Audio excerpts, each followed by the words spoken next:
Autant le dire d'emblée, Blaise Pascal est un génie. À 12 ans, il redécouvre tout seul l'intégralité des propositions euclidiennes.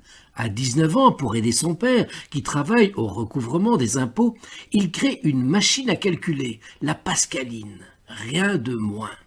Pascal est janséniste, cette théologie qui insiste sur la notion de prédestination. Quelques-uns seront sauvés. Et même si vous faites le bien, si Dieu ne vous a pas choisi, vous pouvez ne pas avoir votre salut en partage. Théologie bien pessimiste. Pascal souffre également sans discontinuer. On a parlé de tuberculose, on a parlé d'anévrisme, voire de cancer. Dans un premier temps, Blaise Pascal connaît une vie mondaine. Il joue, sort, courtise les femmes. En novembre 1654, sa voiture attelée chute dans la Seine. L'attelage tombe, mais le carrosse demeure en suspension sur le bord.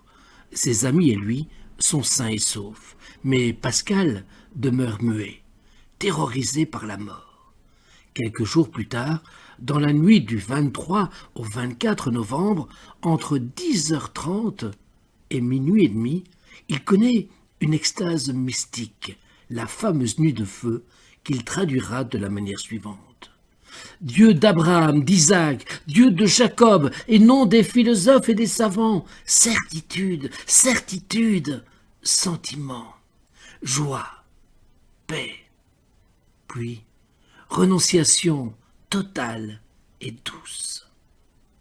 Ce texte est tellement essentiel pour Blaise Pascal qu'il le recopie sur un parchemin et qu'il le coud dans la doublure de son manteau. Pascal, d'ailleurs, le replaçait chaque fois dans ses vêtements quand il en changeait. Dans ce tableau, on peut imaginer que ce signe solaire soit précisément celui de la nuit de feu qui illumine la toile, mais aussi la vie transfigurée du philosophe.